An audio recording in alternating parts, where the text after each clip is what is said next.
This channel does not promote any violence, harmful, or illegal activities. All content provided by this channel is meant for an educational and information purpose only. রাত ভর থানায় হত্যে দিয়ে পড়ে থাকার পর অবশেষে সকালে গ্রেফতার বিজেপি নেত্রী রূপা গাঙ্গুলি। বাঁশদ্রোণী থানাতে রাত ভর হত্যে দিয়ে বসেছিলেন তিনি।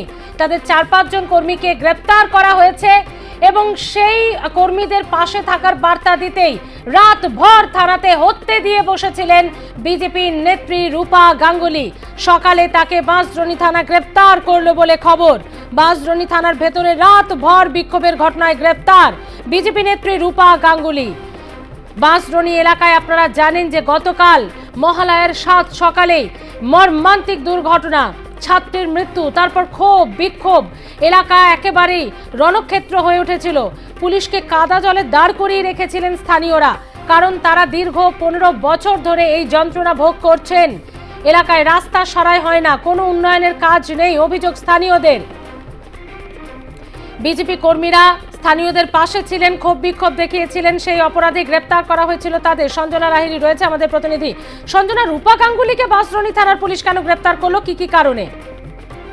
দেখো, যে ঘটনা ঘটেছে সেই ঘটনায় গতকালই দেখা যাচ্ছে যে পুলিশ কর্মীর ওপর হামলার ঘটনায় মোট 5 জনকে গ্রেফতার করা হয়েছিল এবং 5 জনই বিজেপি কর্মী।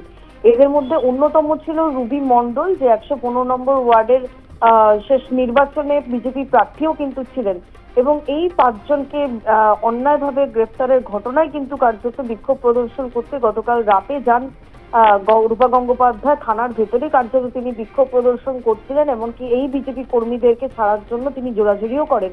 এবং সেই ঘটনায় আজকে সকালে, যেহেতু তিনি মহিলা, রাতে গ্রেফতার করা যায় না, তাকে রিটেন করা হয়েছিল। আজকে সকালে তাকে গ্রেফতার করা হয়, লালবাজারের সেন্ট্রাল লকআপে তাকে নিয়ে যাওয়া হচ্ছে এবং আজকে আলিপুর আদালতে তাকে পেশ করা হবে। শুধু রূপা গঙ্গোপাধ্যায় নয়, এই ঘটনায় কিন্তু মোট 6 জনকে গ্রেফতার করা হয়েছে এবং মোট 4টি এফআইআর কিন্তু রেজিস্টার্ড হয়েছে বিভিন্ন ঘটনা। একদিকে যেরকম এই ছাত্র মৃত্যু, তার পাশাপাশি পুলিশের উপর হামলা করা, এছাড়াও দেখা যাচ্ছে রূপা গঙ্গোপাধ্যায়ের যে বিক্ষোভ প্রদর্শন, এই একাধিক বিষয় এবং সরকারি কাজে বাধা দেওয়া, এই নানান বিষয় কিন্তু দেখা যাচ্ছে মোট 4টি কেস রেজিস্টার্ড হয়েছে বাঁশদ্রোণী থানায় এবং সেই ঘটনাতেই মূলত এই 6 জনকে গ্রেফতার করা হয়েছে। তবে মূল যে ঘটনা, অর্থাৎ ছাত্রের পথ দুর্ঘটনায় মৃত্যু, সেই যে জেসিবির চালক ছিল তাকে কিন্তু এখনো পর্যন্ত গ্রেফতার করা সম্ভব হয়নি, তার খোঁজ চলছে।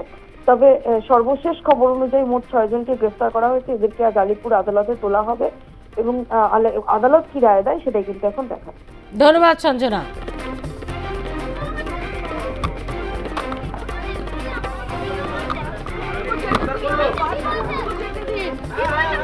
আমি বাথরুম করে চলে যাব আপনাদের সঙ্গে।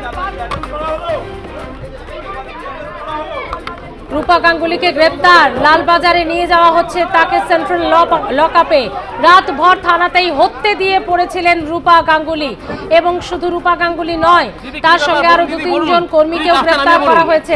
আমাকে নিয়ে যেতে পারে না ওরা, আমার সিআরপিএফ ছাড়া আমাকে ওরা নিয়ে যেতে পারে না। রূপা গঙ্গোপাধ্যায়কে এই মুহূর্তে নিয়ে যাও। এবং পুলিশের বিরুদ্ধেও বেশ কিছু অভিযোগ তুলছেন রূপা গাঙ্গুলি। তাকে সেন্ট্রাল লকআপে ইতিমধ্যে নিয়ে যাওয়া হয়েছে। বাঁশদ্রোণী থানা তাকে গ্রেপ্তার দেখিয়েছে। গতকাল রাত ভর থানাতেই হত্যে দিয়ে বসেছিলেন রূপা গাঙ্গুলি।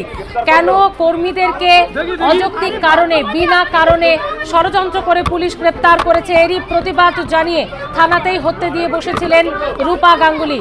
সকালে তাকে গ্রেপ্তার। আমি বাথরুম করে চলে যাব আপনাদের সঙ্গে।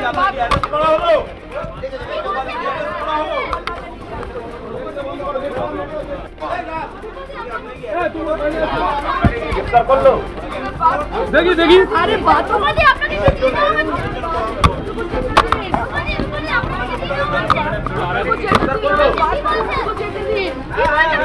আমি বাথরুম করে চলে যাব আপনাদের সঙ্গে।